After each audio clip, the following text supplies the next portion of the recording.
We do start with a little Auburn here. They've got their defensive coordinator, long rumored, finally official. It's DJ Durkin who's coming over, and I'm sure you guys are like I am. Before Nick Saban retired, you'd heard buzz about DJ Durkin being on Nick Saban's staff in Tuscaloosa. Saban retires, a longtime defensive coordinator, well-respected in the industry, now with Hugh Freeze at Auburn. Yeah, not real sure why he's well-respected in the industry. I don't know why Alabama wanted to hire him. It's a weird hire for Auburn. Saban's always liked it. I know. It doesn't make any sense. It is a weird hire for Auburn.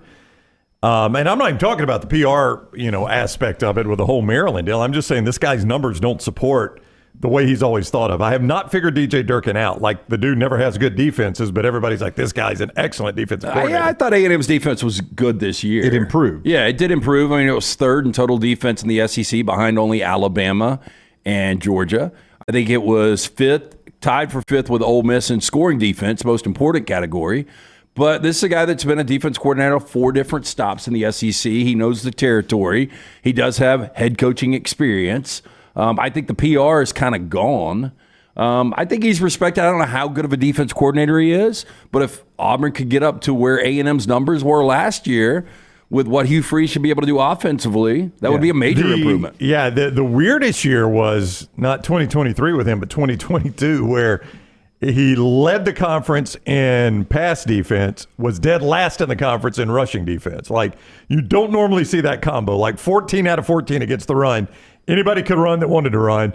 1 out of 14 against the pass, which probably told you not many people chose to pass because they could run all they wanted. That's all you got to do is run. That's right. Yeah. So, I don't know, man. He's had – I will say this. He's had 2 scoring defenses finish in the top 50 nationally, and both of them were at A&M. So he's at least on a heater right now. Yeah, but when he was at Ole Miss, I mean, obviously in that situation, you've got a offensive-minded coach and a style of play that – and a roster that usually did not produce a lot of great defensive players. You didn't go 11 wide, 11 strong, 11 Warriors if you're an Ohio State fan out there on defense that compares to the best of the best. I think he inherits a roster that is going to need some work on that defensive side. Yeah, he does not want you to use his Ole Miss numbers. I can promise you that. Those are the ones he wants you to forget, that he was ever a defensive coordinator at Ole Miss. Don't pretend like that never happened. But I think that's some of a product of the way, Lane Kiffin likes to play football sometimes, that you can get into a situation offensively that it hurts your defensive numbers if you're just going by stats. I've always liked the guy, X's and O's.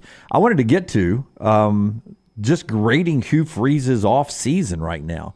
Since we last saw them in the Iron Bowl, that last play, heartbreaker for Auburn fans. The bowl game, sort of a throwaway in that situation, but, it was what it was. Hugh Freeze now, after National Signing Day, the portal, the coaching staff changes.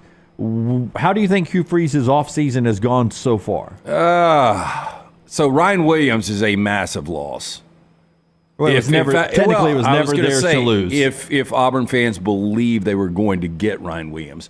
I mean, our belief was once he came into or decommitted from Alabama after Saban's retirement, it seemed like Auburn was going to be that destination. But they've already got 2 great, 4- and 5-star receivers. So. Yeah, recruiting was, and they're doing victory laps in their recruiting. So obviously they felt recruiting went very well, and they're publicizing that.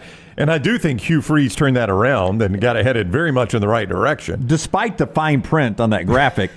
Don't get lost to that. It is still a good recruiting class. Yeah, their recruiting efforts, Lance, before Hugh Freeze got there were not good at all. Late Gus Malzahn, the entire Harsin era, recruiting had slipped. So he had to build that back up, and I think he has done that. And there are some services that have Cam Coleman, a higher-rated wide receiver, coming out than Ryan Williams. But I think more importantly, if I'm an Auburn fan, you got to have confidence in your coach because Hugh Freeze is a guy that obviously knows offense, but I am still really weary on what's going on with the quarterback. Like, why is Peyton Thorne still projected as QB1? Yeah, I was told that it got better as the year went on. Hugh's comfortable with him, and that the talent around him is going to be better, and they think with the better talent around him, you will see the best of Peyton Thorne this year. But why wouldn't you just go out and get a better quarterback? I don't know. I think, it's going to get magnified because all of the departures basically in the offseason, save Philip Montgomery and Ron Roberts, so I guess all is a bad word to use. There were a number of departures that were former Auburn guys, Right. that are Auburn lifers. 2 of those, and then Three 2 coordinators. if you count Trevon Reed, who was not an on-the-field coach. But Zach Etheridge, Carnell Williams, and Trevon Reed all gone from the program. And that was your connection to past Auburn football. Now, and I've said this about Alabama as it relates to Kalen DeBoer, and I'll say the same thing about Auburn. You should just hire guys because they played at your school. Yeah. But a head coach, assistant coach, whatever. That if all things are equal and he played at your school, maybe. But if him playing at your school bumps him up to be equal, that is a dumb reason to hire somebody. Yeah, that is just typical year 2 coaching change for me. 1 year I got to keep some guys around. You year have 2, to. that's when I move out the guys I sort of had to inherit and get to the guys I want on my coaching staff. I don't think it was entirely that. That does happen in year 2, but I think there were some external factors that accelerated the departures of some of those guys. But, that's going to get magnified because they were former Auburn guys, and Auburn fans wanted Carnell Williams and Zach Etheridge and people like that. But Hugh Freeze ought to be able to hire who he wants regardless of where the guy played college football. He shouldn't be forced or expected, not even forced, expected to hire Auburn guys. You got to let him hire his staff. I do think Ken Austin's got a good history in quarterbacks. And to Lance's point, you need that. Your quarterback underperformed this year, so you need a guy that's got a good history in coaching quarterbacks. I think, obviously, Charles Kelly was hired to accelerate recruiting, and DJ Durkin is hired to be the defensive coordinator, even though they might share a title of some sort. Yeah. Here's my 3 takeaways on the offseason, and I think it's all positive, positive, positive. 1, the recruiting class and the talent you brought in is better. Auburn's talent level on their roster was way below the SEC average. So you've gotten better at that position, and especially wide receiver. I think Ken Austin, Derrick Nix coming in are 2 good assistant coaches that Hugh Freeze is very comfortable with, and Hugh's going to be calling plays.